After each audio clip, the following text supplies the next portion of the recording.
Olá pessoal, bem-vindos ao Boas Opções. Ho, ho, ho, ho! Feliz Natal para todos. Ai, que coisa horrorosa. Bom, Merry Christmas Traders! Feliz Natal para vocês. Tô gravando isso aqui já no pós-almoço do dia de Natal, aquela hora que você fica meio assim, eu vou morrer de tanto comer. Pois é. Espero que vocês tenham passado por isso também aí em família, que tenha tudo indo bem. Qual o objetivo deste vídeo, além de desejar Feliz Natal para vocês? Bom, é trazer algumas respostas para um assunto que causou uma certa celeuma. Eu gosto de celeumas, por quê? Porque celeumas são a oportunidade que a gente tem de debater. E nada é melhor do que debater. É só através do debate, é só através da troca de ideias que todo mundo cresce. Você ouve a ideia de uma pessoa, a outra pessoa ouve a sua, eventualmente, com argumentos e contra-argumentos, a ideia não é convencer um ao outro de que ou ele está errado, né? Ou eu estou errado, não é a ideia, mas sim construir um pensamento que muitas vezes vai ser um pensamento, um terceiro pensamento, que é um misto daquilo que nós dois pensávamos anteriormente. E isso é muito interessante, é uma das melhores coisas da vida para quem tem, né? Para quem valoriza o aspecto intelectual.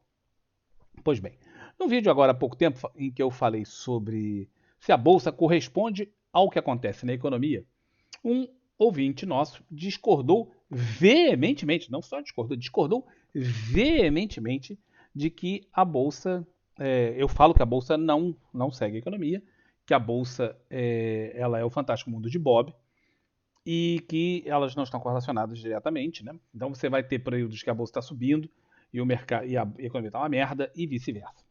Pois bem, e eu mantenho aquilo que eu disse e vou mostrar que não é só a minha opinião. É um fato que é dito pelo mundo inteiro, não só meu.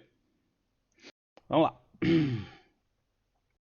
Isso aqui é um estudo, tá? É um estudo de uma casa dessas. É um Global Asset Management, tá? Eu vou ver se eu consigo colocar na descrição.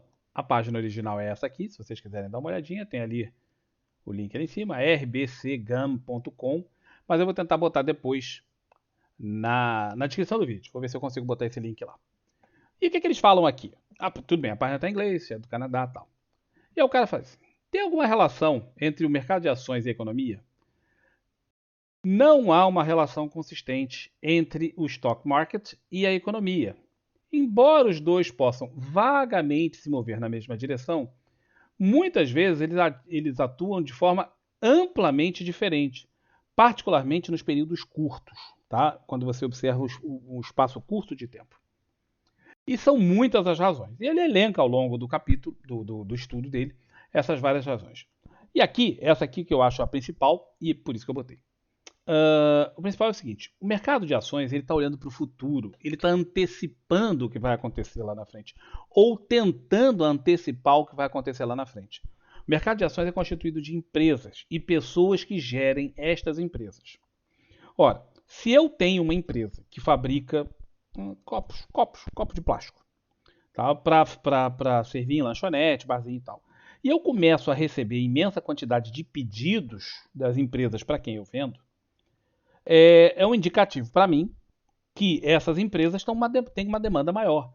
E as empresas não vão ficar comprando copo para guardar, elas vão comprar copo porque elas estão tendo uma demanda dos seus clientes por maior consumo dos produtos que vão nos tais copos. Então, a coisa vai encadeando. E ao mesmo tempo, essas empresas elas não chegam assim. Ontem eu tinha 1.000 clientes para quem eu vendia o produto que ficava dentro do copo. Hoje eu tenho 5.000 clientes. Pronto, acabou. Eu faço o pedido hoje. Não é assim que a banda toca. Tá? Porque leva tempo para produzir, leva tempo para entregar, leva tempo para uma série de coisas. Então, o cara que está lá na ponta, o comerciante, o vendedor, né? O cara que está em contato direto com a economia real, o povo, tá? Esse cara, ele se planeja. Ele começa a perceber que a demanda está aumentando e ele projeta, olha, porra, pelo que eu estou vendo aqui, isso aqui eu vou precisar de tantos copos por mês, tal, e ele já faz a solicitação para a fábrica semanas ou meses antes daquele momento em que ele espera que o tal copo esteja disponível para ele.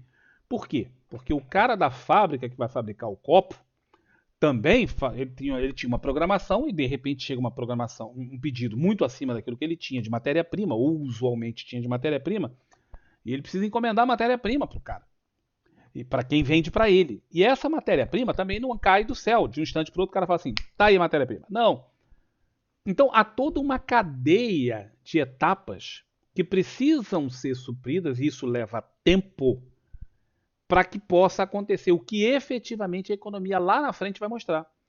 E o mercado começa a perceber isso através dessas encomendas, através da produção, aumentam a produção de aço, e aos poucos as pessoas vão percebendo, olha, tá aqui e tal, e o mercado, muito antes disso chegar na economia, de gerar riqueza lá na ponta, as encomendas fazem com que as empresas comecem a produzir mais. E essas produções a mais refletem nos seus balanços, refletem nas suas coisas, e muitas vezes também refletem no preço.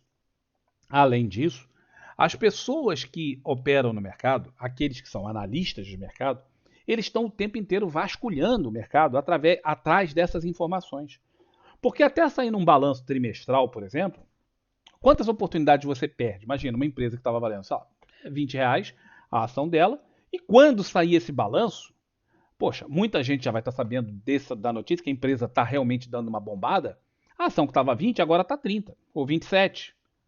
O cara perdeu a oportunidade de comprar por um preço muito bom. Então eles ficam monitorando minuciosamente essas empresas, eles têm contatos nas empresas. E, por isso que eles são divididos em segmentos, nos grandes bancos e tal. Eles são divididos em segmentos, pessoal só do petróleo, pessoal só do minério, pessoal só de consumo. E dentro desses mercados, eles são subdivididos em empresas. Então, às vezes, o cara tem 2, 3 empresas que ele mantém contato constante. E ele fica sabendo, olha, pô, está aumentando aqui o nosso consumo, isso, tal. Essa é uma forma de saber. Outra forma de saber, mais moderna, mas que, por incrível que pareça, é muito utilizada, diga-se de passagem, é a monitorização por satélite da atividade da empresa.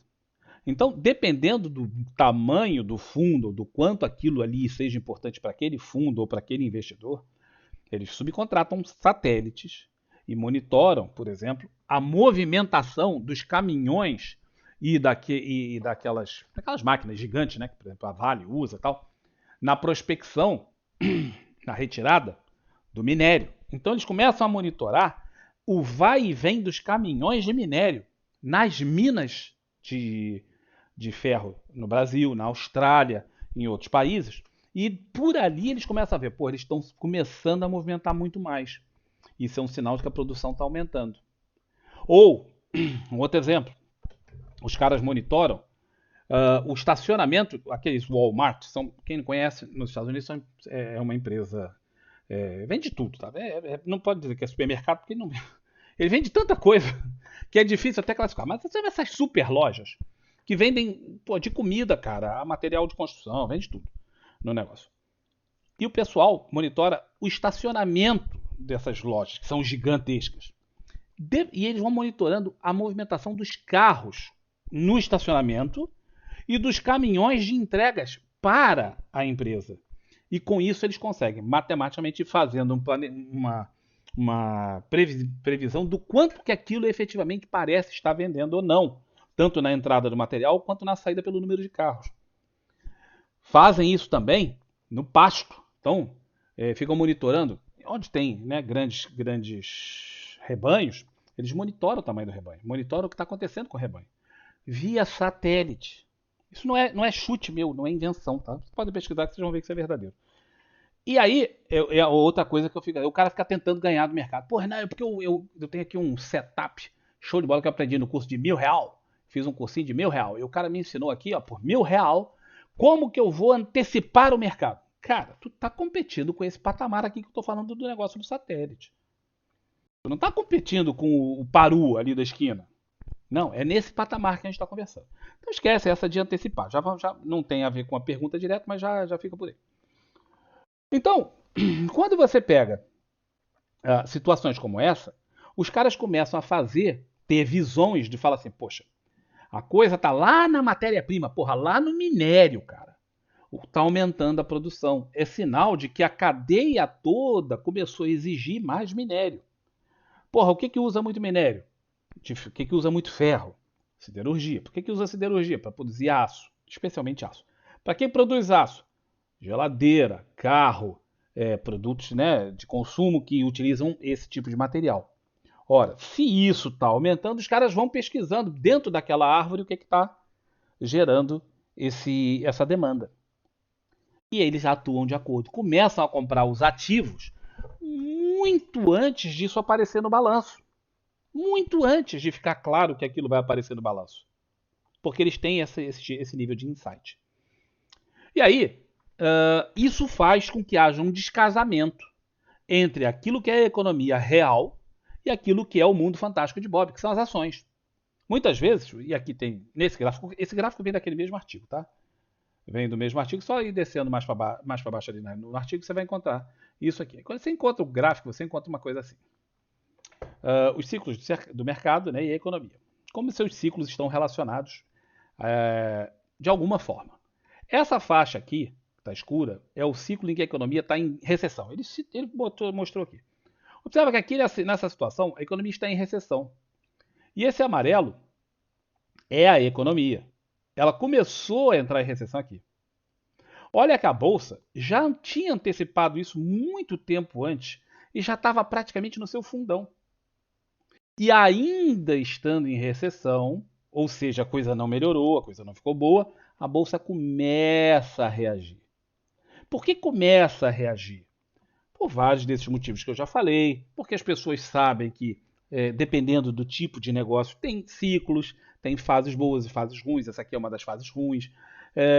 Tem vários motivos pelos quais os fundamentalistas começam a fazer o seu papel, e eles são imensos, são a maioria, e eles começam efetivamente a fazer as compras, porque o papel está barato, porque o mercado está barato, por um milhão de razões. E os caras começam a comprar aqui. Mas a economia nem chegou nem no seu fundo ainda, ela continua afundando meses ainda, às vezes anos ainda. E o mercado já começa a subir. Então observa que aqui, ó, quando o troço está um lixo, velho, em termos de economia, a bolsa está bombando. A bolsa está subindo. Por que isso? Por conta de todo esse processo que eu estou falando. Então, não achem que, primeiro, a gente vai antecipar, porque não dá para antecipar. Eu já expliquei por quê. Segundo, que dá para entender o que a economia está fazendo baseado no que as ações estão fazendo. Não dá. E o mercado tem essa visão de longo prazo. Tá? O pessoal que negocia em fundamentos, que negocia nesse tipo de coisa, os caras estão olhando para daqui a 6 meses, às vezes mais tempo, 8 meses, um ano, dependendo do setor que o cara atua. Pensa o seguinte, pessoal da Petrobras, tem aquele negócio que estão liberando lá na foz do rio Amazonas, naquela região lá para cima. Roraima, Amapá, não sei exatamente onde é o troço. Mas estão liberando para exploração de petróleo alguma coisa lá em cima. Cara, isso é negócio para daqui a 5 ou 10 anos. Não é para semana que vem. Tá? Então deve um tempão. Mas tenha certeza que muitos desses investidores de longo prazo já começam agora a olhar para a Petrobras com a intenção de se aproveitar daquele momento que só vai acontecer daqui a 5 ou 10 anos. Tá? Então, esse tipo de coisa acontece direto. E, no entanto, pode ser que o mercado de petróleo nessa fase ela esteja uma bosta. E a Petrobras poderia estar caindo. Não é o caso, mas ela poderia estar caindo. Tá? O mercado poderia estar penalizando a Petrobras agora, por qualquer motivo, seja porque o preço do petróleo estivesse caindo ou qualquer coisa assim. Mas, no entanto, outros já vão começar a comprar o ativo pensando nessa situação que daqui a 5, 7, 10 anos é que vai poder começar a frutificar. Por isso que esses ciclos são tão diferentes. Tão absurdamente diferentes. Aqui tá bonitinho, né? O cara fez um desenho e tal, para mostrar aqui o troço bacaninha, como é que funciona. Mas observa que os ciclos são bastante diferentes. Mas não é a única coisa que eu quero mostrar. Aqui nós temos o gráfico do Ibovespa, o gráfico mensal do Ibovespa. Esse gráfico está ajustado. Tá? Então, observe que o gráfico ajustado está mostrando aqui, a partir de 2010, vocês não se lembram, em 2010 o Brasil estava bombando. Bombando. Tá? Era um super ciclo de commodities. O país estava na crista da onda. Foi quando chamaram lá que o Lula era o cara. Foi por aqui, assim, nessa fase. Que ele era o cara. Que o Brasil aparecia tudo quanto é canto. Que apareceu aquela revista lá que dizia que o Brasil ia... Parecia o Tio Cristo Redentor, parecia um foguete, lembra? Tal. Foi nessa fase aqui. 2010. Foi também a fase em que eu decidi que eu ia sair do país. Ah, porque, para quem sabe ler os números já indicavam a situação que ia acontecer. A maior parte das pessoas ignora isso, mas nem todo mundo. Felizmente, para mim, nem todo mundo. Então, isso aqui foi o que aconteceu. Ainda persistiu durante um longo tempo uma fase boa no país. A coisa não foi assim, um dia tá bom, no outro dia ficou uma merda. Não foi assim que aconteceu. Tá? Foi piorando? Claro, foi piorando. Mas em que situação isso foi piorando? Nós temos dados que mostram que a década de 2010 até 2020 foi a pior a década de crescimento econômico do Brasil nos últimos 120 anos. Tá? Nos últimos 120 anos. Foi péssimo, foi horrível. Tá? Não só por aquela fase da ANTA, né? Todos nós conhecemos, mas antes já vinha muito ruim também. Tá? Já vinha aqui muito ruim. E, no entanto, nós tivemos na Bolsa essa queda na fase em que a economia ainda estava bombando, pré-Copa do Mundo, a economia ainda estava indo forte, a Bolsa já estava caindo. Por que a Bolsa estava caindo? Assim como eu sei ler os números da economia, outras pessoas também sabem. Tá? Então não fui só eu que observei em 2009 e 2010 que a situação do Brasil estava indo muito mal. Embora todo mundo estivesse falando que está indo muito bem. É, as pessoas que entendem do assunto começaram a falar: pô, isso aqui tá ruim. Vamos desfazer de Brasil, os estrangeiros e muitos brasileiros, vamos desfazer de título das ações e mais para frente, quando tiver um preço melhor, eu volto. Olha o que aconteceu aqui. Aí a segunda metade, aqui, depois que saiu a ANTA, né?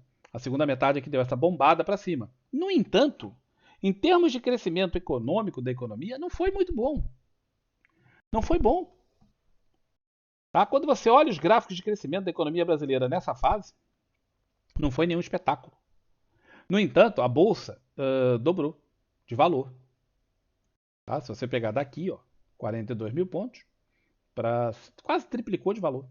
Tá? Dobrou e mais uns 30% aí.